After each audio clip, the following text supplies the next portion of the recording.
My name is Kimberly Fray. I'm a writer, a blogger, and a podcast host. I share content of life experiences, I share poetry, and I share guest posts from other people who've been through certain scenarios and certain experiences in their lives so that I can share their stories in hopes of encouraging others. Okay, so my journey starts from when I was a child. I was sexually abused by my stepfather. I carried that trauma for a very long time, up until last year, actually, when I finally came out to my elder brother. He was not aware about anything, and we just finally decided it's time for him to know. I never got the chance to really speak to my mother about it because she died before I could tell her anything. That trauma was with me for a very long time. I dealt with it throughout high school, throughout primary school, throughout my work career as well. And it's always been a shadow hanging over me. But I found that when I started speaking about it, not just to my brother, but to other young people and on other platforms, that it started healing me. And not only did I find that I was healing, but I was able to help others also process their trauma, and also speak about what happened to them. So what I've learned throughout this whole journey is that when I speak about what I've been through and what I've experienced as a person, I'm able to deal with it on a very mature level as well. And I'm able to open up platforms for other people to also speak about it. So I aim to encourage others through my blog, through my podcast, through my career even, I try to encourage people to deal with such things, because if you don't deal with it, it's going to hang over you all your life, and you'll probably find yourself in a worse position than what you started off. So yeah. So I wish I could give you the age that I was. I was probably 6 or 7 years old. My mother, I had a stepfather, my mother's partner. They weren't married. But yeah, he was a hard worker. What I know about him is that he was a very hard worker. And he was very strict. But from what I could observe in my family, I was his favorite. I had 4 siblings. I'm the youngest daughter out of 4 siblings, and he spoiled me rotten. And years later, when him and my mother separated, we would visit him on weekends. My younger brother and myself would visit him every second weekend. And, you know, he would buy us whatever we wanted. He would buy us toys, he would buy us sweets, he would take us places, and it was fun. As a child, you want all that. You want to experience the fun things in life, and you don't question it, because if you question it, it might get taken away. So there came a point in my life where things kind of took a turn, where he would kind of get very close to me, and he would touch me. He would touch me on my breast, on my private areas. He would hug me tightly and not let go. He would show me things on television that a child my age was not meant to see. And he would always, after, give me sweets, give me something nice. And I would think, okay, maybe I did a good thing, or maybe I'm being rewarded for something. As a child, you don't know what's going on. You don't know what's going on when that happens to you. It is not something that you comprehend as a child. All you know is that what I'm going to get after this. And I just want to point it out there that it's not the child's fault when this happens. And as an adult, as you grow up, you go back and you think, what did I do wrong? Did I do something wrong to deserve this? And it went on for several years, back and forth. Every second weekend, things would escalate from photographs to the continued touching of my private areas, my body. And as I grew older, my body developed, and it continued on a escalated note. So, you know, I started questioning, because it didn't feel good. It never ever felt good. There was never a point where I thought, okay, this is nice. It does not feel good. And it continued. There was a point where I told my mother, and God rest her soul, she told me to stop speaking nonsense. And it's very difficult after someone says that to you to open up again. And that's when you start closing the door on what's going on. Even if it continues, and you're like, you know what? This is my burden to bear. No one's going to understand. Even if I tell someone what's going on, they don't get it, because no one wants to know. And it's taboo. in families, especially for women. If how can I tell my mother her ex-partner or ex-husband or whoever it is abusing her daughter? The man who's providing for her, the man who's paying child maintenance, the man who's still buying groceries and helping to pay rent and doing all these things. When she as a woman can't afford these things, this man is still assisting, but she doesn't know what's happening behind closed doors. And here comes a 6, 7, 8-year-old child saying, but he's doing this. Of course, it makes sense. If you think, now that I'm older and I've been in a position where I've worked in an industry where I've heard stories, I can understand, actually, of course, this woman's going to think she's talking nonsense. She's making things up. And even if she does believe it, at the back of her head, of her mind, I'm sure a part of her was like, you know, she might be telling the truth, but she's not going to risk her security on the word of a child. And that's a very, very dangerous thing, because these things escalate. You grow up as an adult and you carry this with you. And it can be anything. It's not just sexual abuse. It's drugs. As a young boy, you could be experienced to drugs. You grow up and you do drugs yourself. But because no one helped you when you were a child, you are stuck in the cycle, and it goes on and on. And by the time you're an adult, it's so difficult to get out. You either don't get out of it, you end up dead in the ditch or in the street, you end up in prison, or you end up doing other things, murder, robbery, and all these things. And it's an ugly cycle. And the problem is where we must start is having that conversations, that very vital conversations when a child says to you, listen, this man is making me feel uncomfortable. This man is touching me. It could be a small thing. It could just be a look from a man across a room that makes you as a woman feel uncomfortable. It is wrong. A man has no right to do that to you. He has no right to touch you as a child or as an older woman or an adult, a young woman. There's no justification for any of it.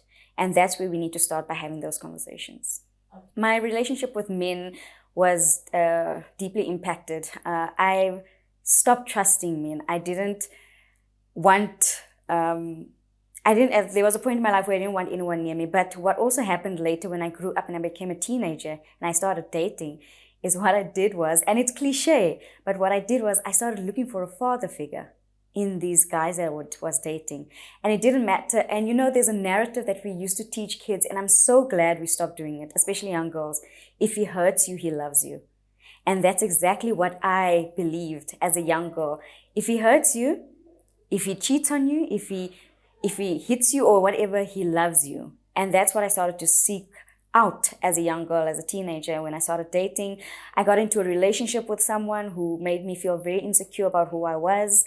But because I needed that manly figure in my life, because I had no father, I needed a manly figure in my life. And because this man chose me, before I could even choose myself, he chose me. And he made me into a person that he believed I should be. And he created that version of me that I started to believe in. And I completely lost myself. Obviously, the relationship didn't last. And before I met my husband, and while I was in a relationship with my husband as we were dating, I had to break off all those molds and relearn who I was as a person. So before I could let him love me, I had to learn to love myself again. The reason it took me so long to speak up was because, again, I blamed myself. I really thought I was in the wrong. I thought that because this happened to me, that I had done something wrong. And I was scared. I was so scared that I was going to be judged, that I was going to be criticized, that someone was going to ask me exactly that question about why I took so long. If it happened to you as a child, why didn't you speak up then? But then again, when I did say something, no one believed me. And because this man was so involved in our lives, because he gave so much to my mother, and because she truly loved him, I didn't want to take that away from her, because I wanted to protect her from what was happening. And eventually I realized it was not just happening to me, but it was happening to others in my family whose stories is not mine to tell. And as I grew older, I experienced it again as a young adult in a different platform. Unfortunately, it happened again. And when it happened again, I started doing research about why it was happening and what it was. And I started to research sexual abuse. I started to research what is molestation. I started to research all these, it's ugly words. It's not words that you want to talk about. But when I started reading up on it and getting to understand what it was, I decided it was it was time to speak up, and I wanted to help others. Because of the industry I work in, I hear these stories almost on a daily basis, and I always think someone needs to help that person. And my husband was a big part of encouraging me to speak out, because he knew and he could tell that it was dragging me down. It was really affecting me to a point where I would have nightmares that it was happening to me again. And this is recently, between 3 and 5 years ago. It was still such a big issue in my life until I started speaking out and I started owning it as my own story, and it lost its power of owning me and controlling me. So that's part of the reason why it took so long. In my career, I work in journalism, I work in the news, and I see a lot of these stories, and I always imagine that I could have been that girl, little girl who was found dead, whose body was found in a fridge or in a cupboard or whatever. And there's a reason why I'm sitting here, why I get to talk about it, why I get to write about it, why I get to speak to youth about it. I'm a youth leader and I speak to these young kids all the time about it. Since I've started speaking about it, it's become easier to speak about it, because I learn more about myself and I grow as a person, and it basically teaches me that the potential that I have as a person and other avenues I can go into. I don't want to box myself, because there's so much more to it. The story is not just heartbreak and sadness, and it's a story about strength and power and overcoming. And that is what I want to do in whichever industry I am, in whichever career I am, and especially as a writer, because words have power. Words have so much power. Someone can instantly tell you, listen, you're the most beautiful person I've ever seen in my life, and you will believe it. And if you share those words and if you tell those stories, you have the power to change someone's life. And that's what I want to do. You know what? I want you to just think about this. It's happening right now as we sit here.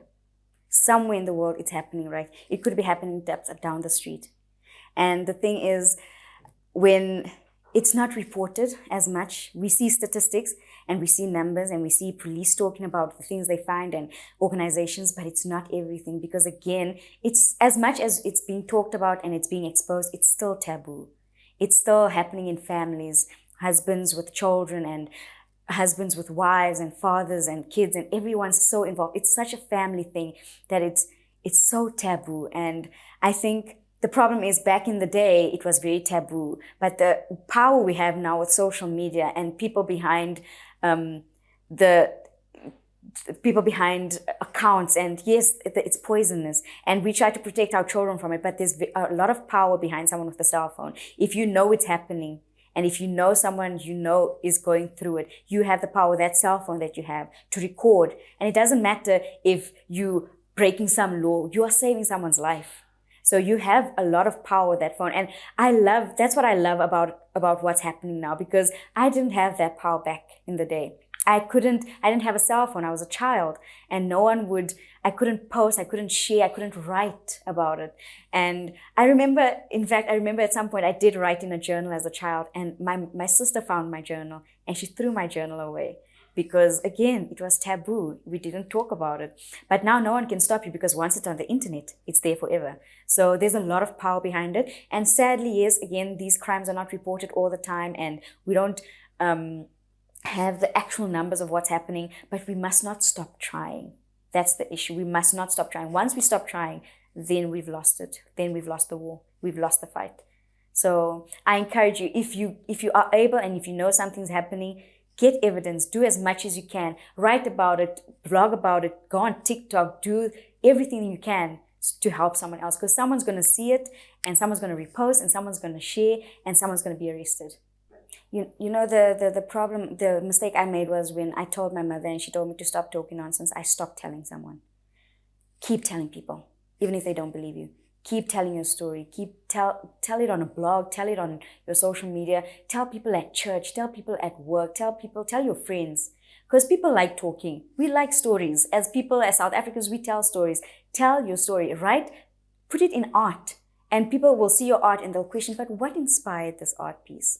There's your story. Tell it everywhere. Don't stop. If someone doesn't believe you, someone else will believe you. You never stop talking about it. That's how you get it out there, and approach people.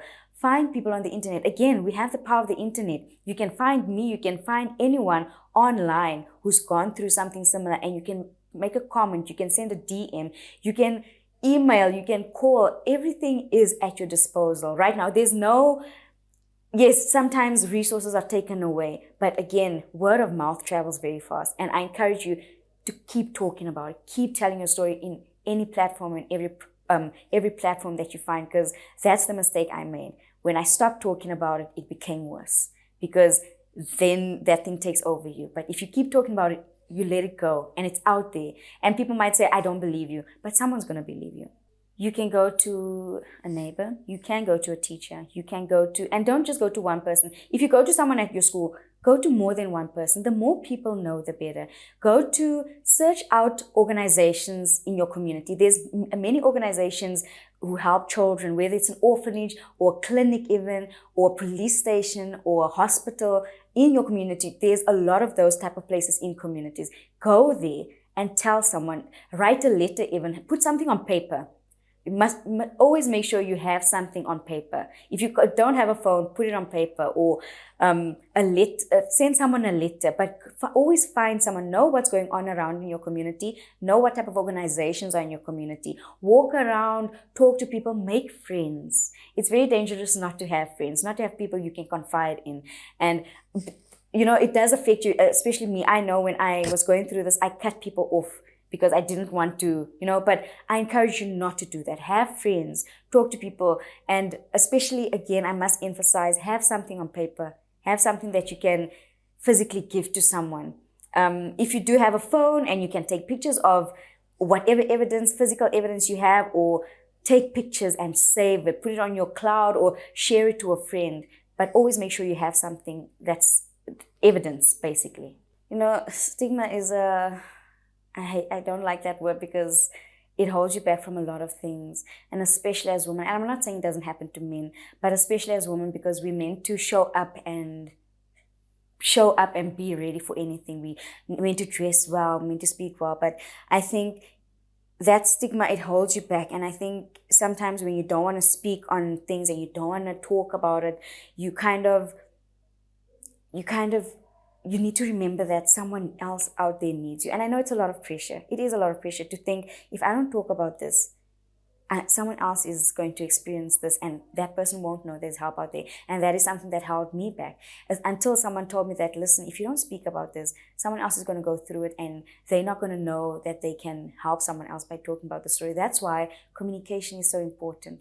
And it's very difficult. That's why it took me so long to speak about this, to open up about it, because of that stigma, because I didn't want to be known as that girl. I didn't want to be pitied. I want to say I hate, but I don't like to when people feel sorry for me. Because again, women are meant to show up and be strong. We're supposed to provide for our families. We're supposed to be the nurturer. We're supposed to be the wife.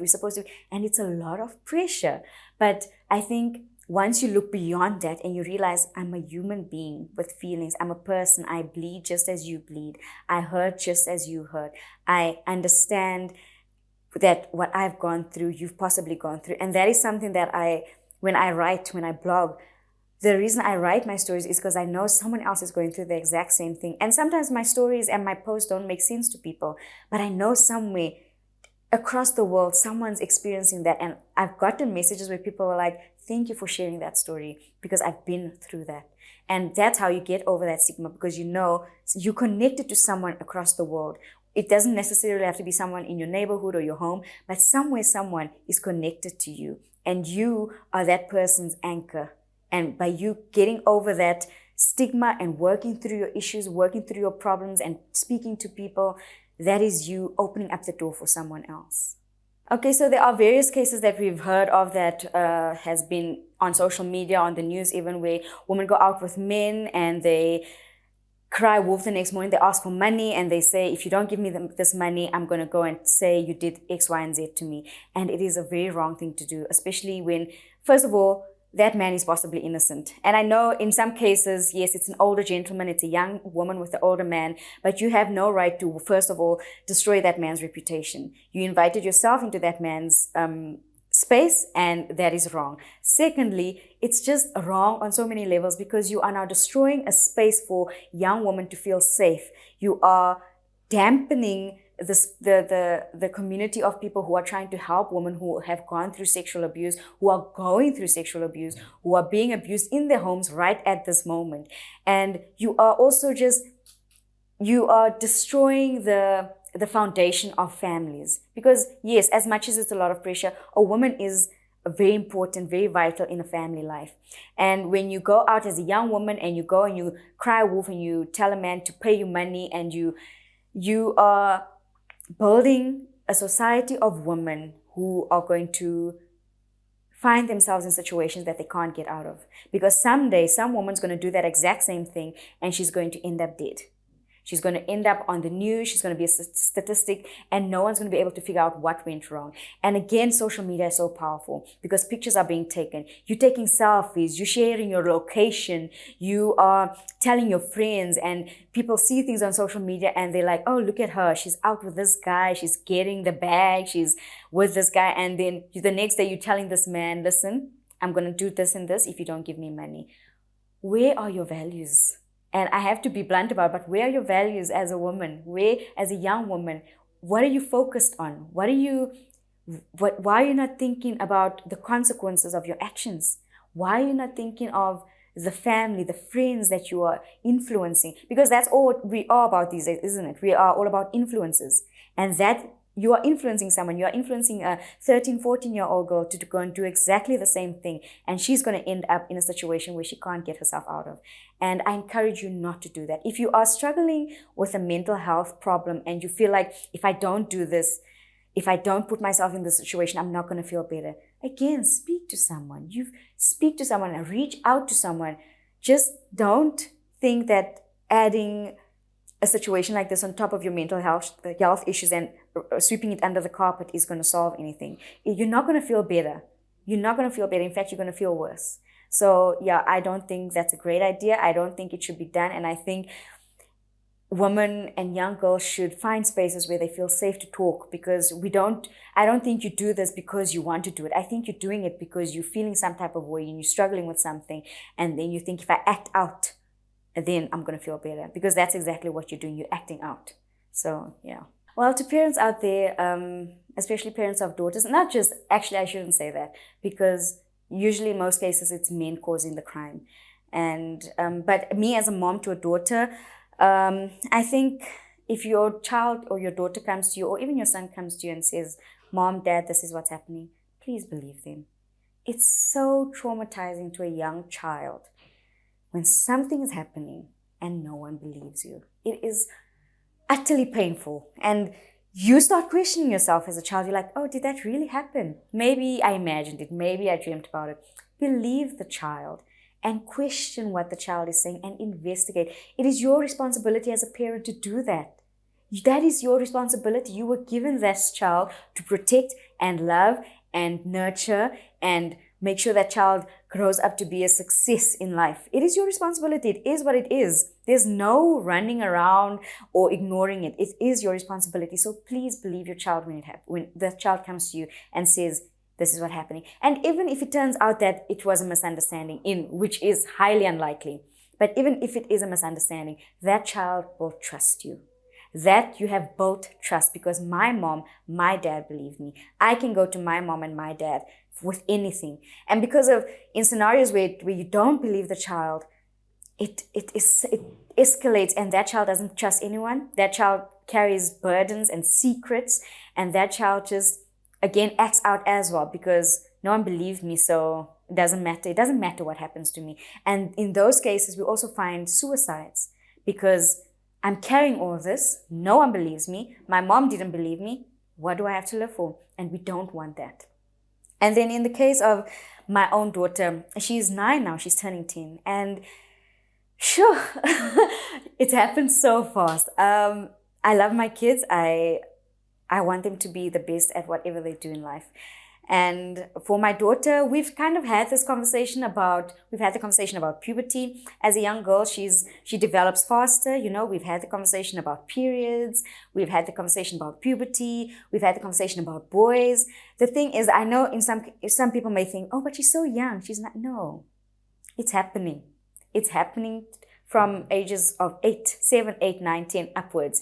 Because again, the age we live in, the digital age, the social media age, because kids see everything. They're having conversations with their friends at school, and then she comes home to me and asks, but mommy, my friend said this, this, and this. And then I must be there to be able to say, okay, this is what you must know. This is what's going on in the world. And I let her watch the news because we can't shield them because it's happening to them. We cannot shield them because if you're going to shield them, they're going to go out into the world and not going to know what to do. They're not going to know how to have emotional intelligence, which is again such an important thing, because you can't go out into the world and not be emotionally intelligent. You can't not have empathy. You need to know how to read the room. You need to know what's going on in your community. So one for me is exposure to what's happening around her in terms of news, in terms of even trending things that's happening now. And then I can say, but you see this is not how it's supposed to be, or this is how it's supposed to be. Because again, if you're shielding them, you're not helping them. In fact, you're putting them in a more dangerous position. And then the conversation around puberty and periods, yes, it was a bit difficult. But she's a very curious young girl. And which is an amazing thing for me, because she asks questions, and I wanted to ask questions because, again, me answering and giving her the way it is, it's establishing trust. So that when she gets older and it does happen to her and she does get to know boys, or she does get her period, or she does experience certain things with her body, then she knows, I can go ask mommy, I can go ask daddy. So that trust is very, very important. Well, I have actually already had the conversation with my daughter about boundaries. I've explained to her the different parts of her body, and I've explained to her where people must not touch her at all. In fact, I even explained to her that even if a guy grabs you on your arm for no reason, that's wrong. Because why are we not raising young boys to be gentlemen? Why are we not raising young boys to have boundaries? In fact, why are we teaching young girls first to have boundaries? Why are we not starting with the boys? But again, another conversation for another day. But in terms of what I've done is I have spoken to my daughter especially about boundaries, about what's wrong and what's right. I've explained to her about feelings, about what feels uncomfortable when someone's too close, or when someone's invading your personal space. But again, it's reinforcing that and reminding them about it. And if I'm honest, I have not had the conversation about sexual abuse. My daughter does not know about what happened to me. It's a very difficult conversation because she's so, she's very innocent. And as much as we've had the conversation about other things, sexual abuse is a different ballgame. It's a way different conversation. And in fact, recently, my husband and I have spoken about when I released my latest podcast on this very topic. He did tell me, listen, maybe it's time that you talk to her about it, because I can't be speaking up and trying to help the rest of the world when my own daughter is not aware of what's happening and what happened to me and why I am the way I am and why do I feel this way about certain things. So that is definitely one conversation I'm yet to have, which will probably happen soon. I'm not looking forward to it, but I am anticipating that it will go well and that she will ask questions that I will be able to answer. And if I will not be able to answer, then I can at least point her in the right direction. And hopefully that will also help her to be able to help others. So as a child, what you should look out for is, again, if people make you feel uncomfortable, whether it's a man or a woman, if you feel someone's too close to you and you get this feeling in your gut that something's not right, even if you see it happening to someone else, whether you see it's happening to your parents, your mother's being abused, and you see it's not right, it's not feeling right, then you know something's wrong here. You should look out for people who are trying to make you keep secrets from your parents, especially if you have a established relationship with your parent and someone's telling you, don't tell your mommy, don't tell your daddy that I did this, don't tell your mommy or daddy that I gave you this. That is a no-go. And you should look out for things with your friends also, when they try to let you do things and you know it's not feeling right. Feelings are very important. That gut feeling, not just any feeling, but that gut feeling, you should always trust your gut. If it doesn't feel right, it is not right. That is key thing. After that, everything else just goes into place, because if it doesn't feel right, I need to tell someone. And that's what we do. It doesn't feel right, you share with someone and you tell someone what's going on.